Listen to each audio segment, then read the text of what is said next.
What's really going on in the world of rap? This right here might be the most jaw-dropping, unthinkable, straight-up scandalous twist we've ever covered.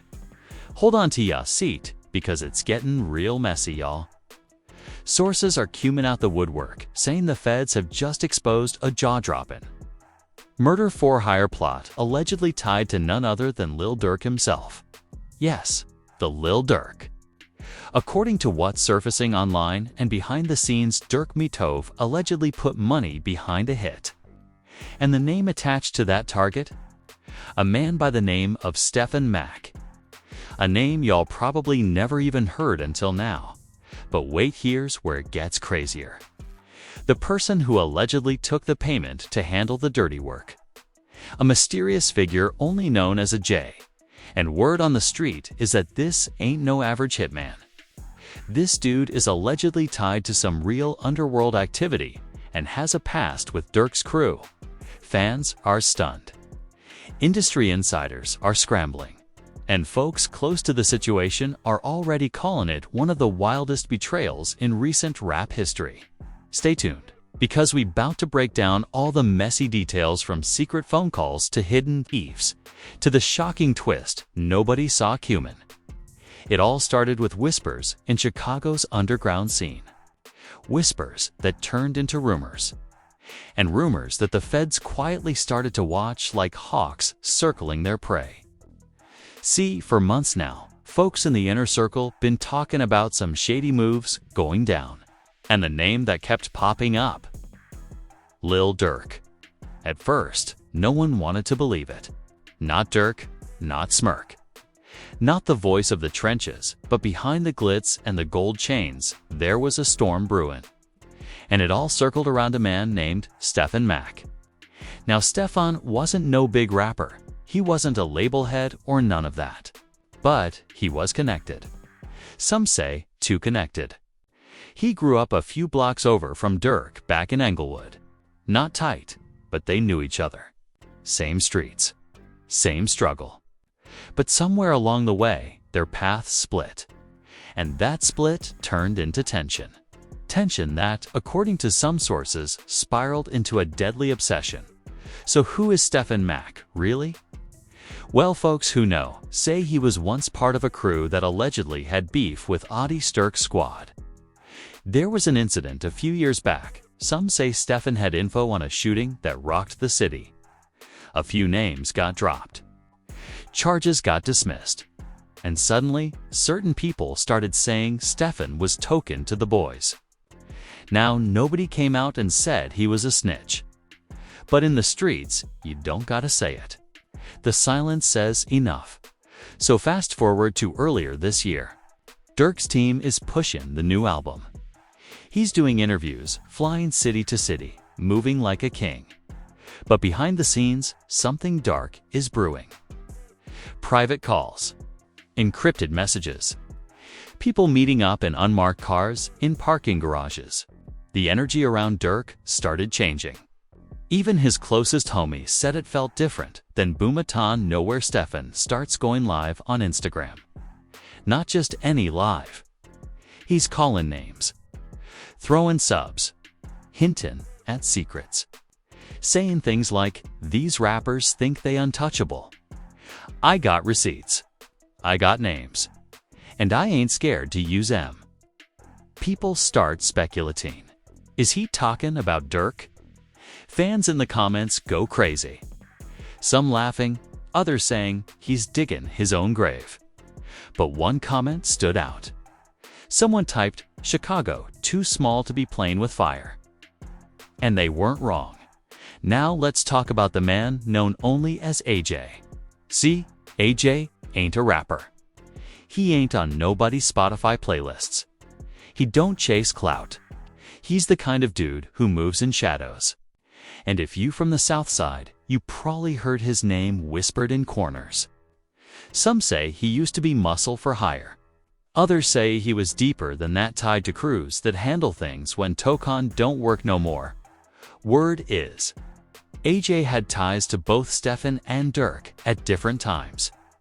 Back in the day, he ran with a small crew that was used for Let's just say dirty jobs, enforcement, collections, silence missions. Over time, he faded into the background. Some thought he got locked up. Others said he moved to Atlanta. But early this year, AJ popped back up. And when he did, Chicago felt it. The story that's being whispered now, and we ain't saying this is confirmed. We just saying this, what folks close to the situation are saying is that AJ was contacted with a price, not just a bag. A big bag, enough to change somebody's life. Allegedly, the instructions were simple. Find Stephon. Silence him. Make it look like street drama. No ties to no big names. Keep it clean, but here's where it gets twisted. Stephon must have caught wind, because just weeks before things hit the fan, he went off the grid. Deleted his social media. Stopped popping out. Folks said he left the city.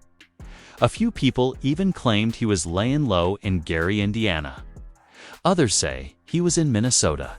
Nobody knew for sure. But what we do know is this: something had him spooked. And when a street dude gets spooked, you know it's serious. Now this next part.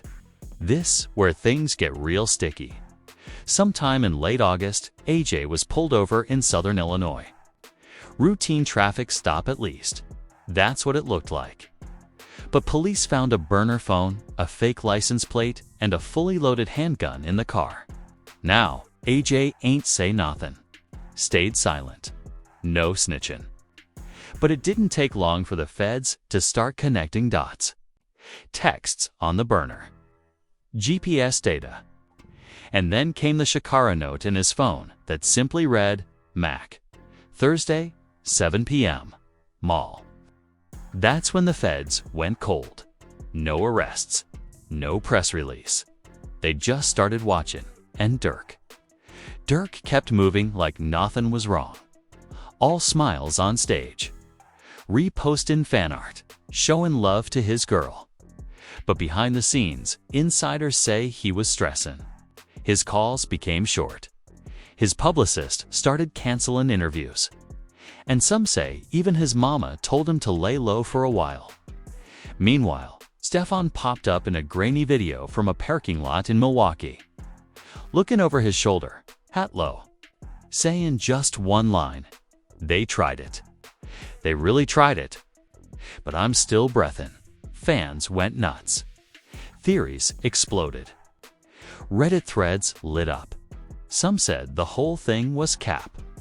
Others said he faked his death and came back just to expose what really went down. But one thing was clear. This wasn't over. And as the pressure mounted, somebody finally cracked. According to a source close to AJ, the feds allegedly offered him a deal. Reduced time. Protective custody. Maybe even a new identity. All he had to do was talk. And the source says, AJ started talking. Now, we ain't got the full transcripts. But what we do know is that names were dropped. Dates were given. And a specific amount of money was mentioned, $45,000. Cash in a brown duffel bag. Allegedly exchanged in the back of a club on the west side. No cameras. No witnesses. But the feds. They say they got evidence, and just like that, the storm Durk thought he dodged came knocking on his front door, and that's where things start spiraling for real. See. Once AJ allegedly started cooperating, it was like the floodgates opened. What was once just street gossip suddenly had names, dates, and details attached.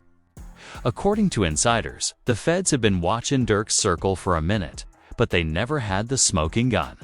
Now, with AJ supposedly flipping, they had what they needed to move in silence. But they didn't strike right away. They let the pressure cook. Let the trap tighten.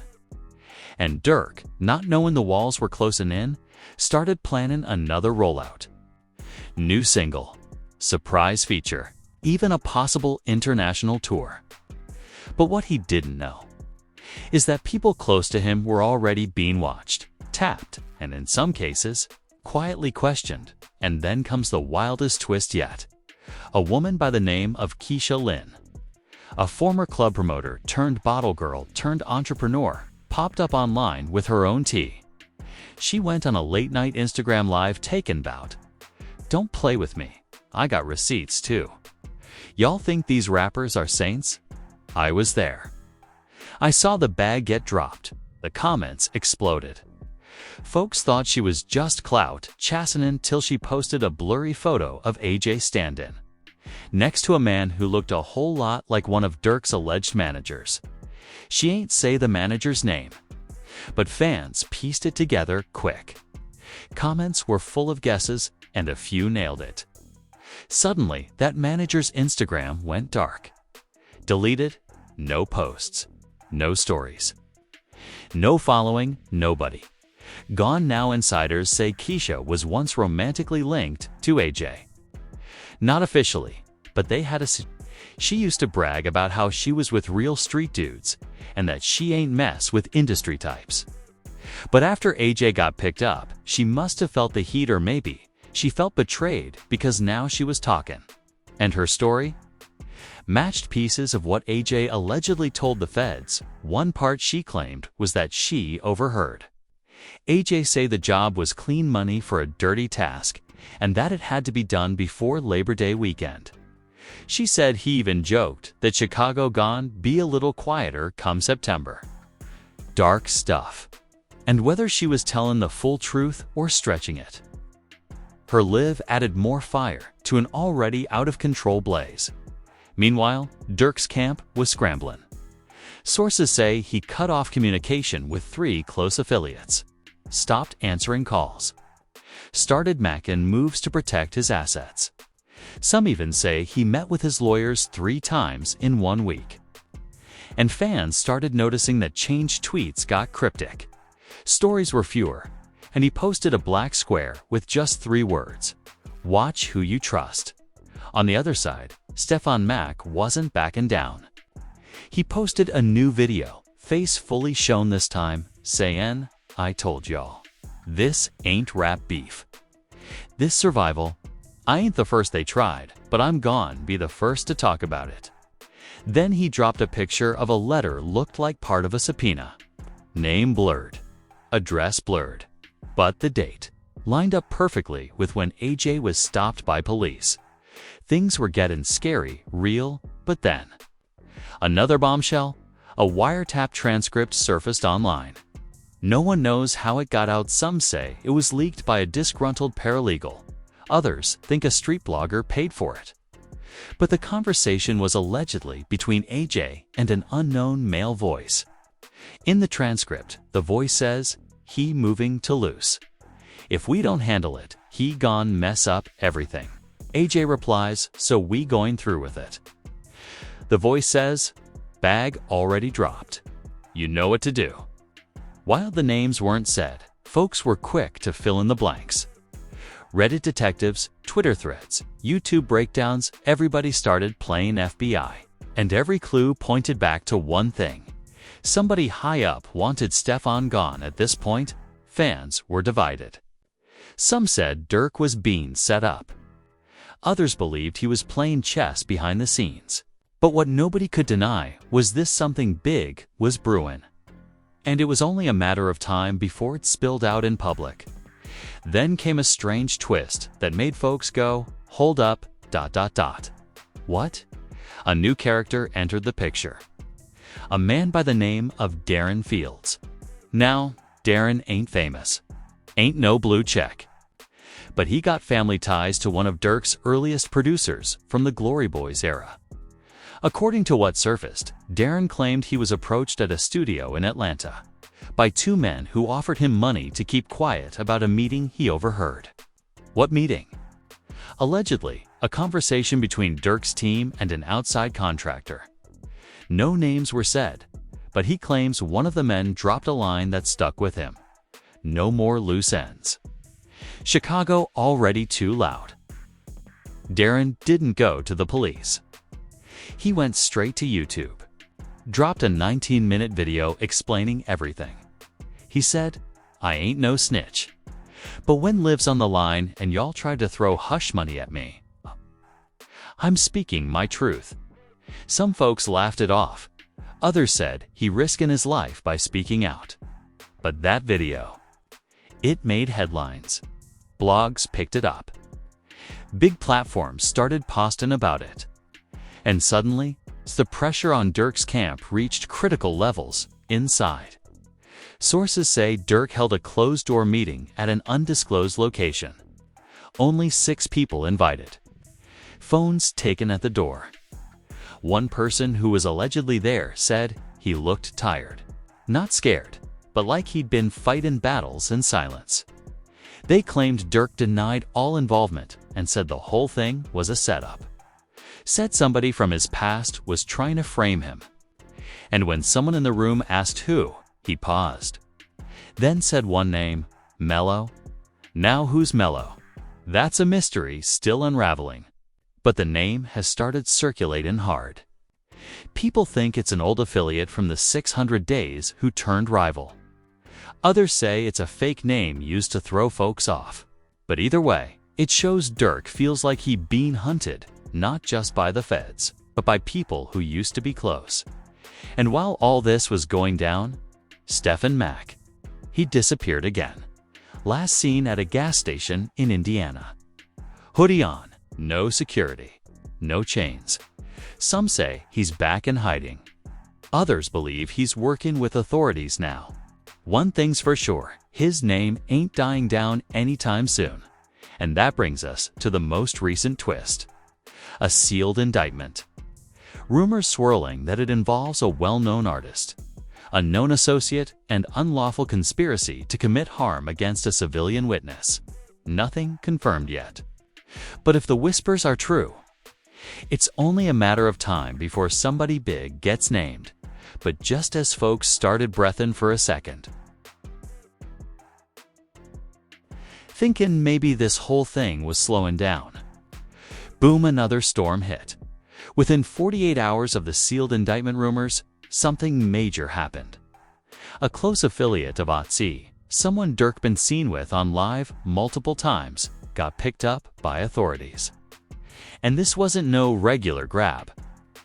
Sources say it was a federal warrant, sealed, no warning.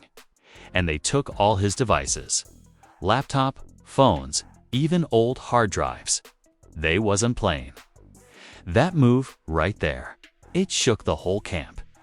Insiders say Durk was on FaceTime when he heard the news and went dead silent. Didn't say a word. Just hung up. People close to him started saying he wasn't sleeping, wasn't eating right, and that he stopped going to the studio altogether. Like he knew what was coming, and all he could do was brace for impact. Meanwhile, fans online was going crazy. The Reddit pages were lit. Everyone trying to figure out who got grabbed, what they knew, and most importantly, what it meant for Durk. But that wasn't even the wildest part. A voice message leaked. Not just a screenshot. Not just hearsay. An actual voice recording. Someone from a private group chat screen recorded the whole thing and posted it on a Stephon Mack's baby mama, who has been largely silent throughout this, makes the decision to stand up at about the same time. And what did she say? Became viral on the internet. She spilled the tea during a sit-down with a small YouTube channel. Said that weeks before the news broke, Stephon told her everything. Displayed her texts and called her by name. Even forced her to swear that she would divulge the files if something were to happen to him. And you know what? She says she received the files. She refused to display them on television. Claimed that her attorney discouraged it. However, she went into great detail about one taped conversation between 2 men discussing making sure he never speaks again. According to one, he's too loud now. He was aware of the guidelines. It's too late to apologize. She claims that Stephon instructed her to run the audio to the media if he ever disappeared and kept it backed up in 2 places. The worst part, though, is that her flat was broken into a few days following that interview. No coercion. Only a laptop and a USB stick were taken. According to police, it appeared professional. She felt shaken. Went live sobbing and stating, "I told you all. They're also trying to silence me. However, I'm not going out that way." Like Stephon, she is currently living off the grid and staying with relatives in a different state. This isn't your typical rap feud. This sounds like something from a motion picture. Durk, are you still quiet? However, things are happening behind the scenes.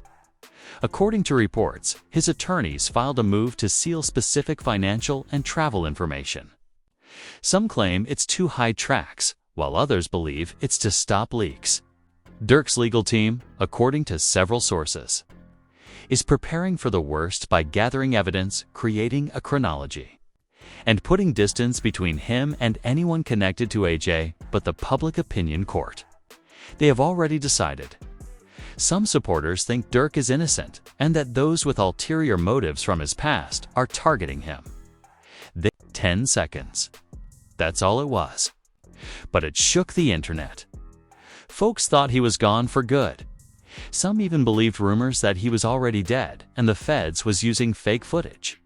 But now, the man was alive and clearly still ready to expose more less than 48 hours later. A folder started circulating on Telegram and Discord, labeled Insurance Plan. Inside, screenshots, transcripts, surveillance stills. Some showed AJ in spots around the city. Others showed money transfers from shell accounts. One even had an alleged blueprint of a location Stephon was supposed to be at the mall. The same Thursday from the note in AJ's phone. The time, 7:04 p.m. It all lined up, and yet still. No formal charges against Durk, but the pressure. It was mounting. Even his sponsors were getting cold feet. Brand deals paused. Interviews canceled.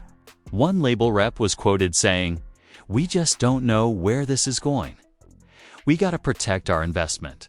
And in the midst of it all, AJ was quietly moved to a new facility, protective custody. Why? Because sources say another inmate tried to press him about the case. And AJ, who's been silent since the first leak, finally snapped. Yelled out, "I ain't the only one they paid. Don't forget that." Check the bank logs. Those 5 words. They spread like wildfire. I ain't the only one they paid. That meant more people were involved, and the feds. They were allegedly already digging into that. Meanwhile, Durk finally made a move. He went live from a rooftop in Dubai, calm, collected. But serious, I know what's being said. I know how y'all runnin' with stories. But I'm standing tall. I've been through worse. If I gotta clear my name, I'ma do it the right way. Not on the internet. He ended the live in under 5 minutes. But those 5 minutes turned into headlines. And while he ain't admit nothin', he ain't deny it either. The energy around him changed again. Now people were saying he might be planning to flip the story, turn it into a docuseries, a podcast, a whole redemption arc. But the streets, they wasn't forgetting that a man's life almost ended, and a price was allegedly paid to make that happen. One of the wildest moments came just days later when Keisha Lynn went live again. This time with security guards behind her and a lawyer off camera. They said I was lying, that I made it up. But look what's happening now.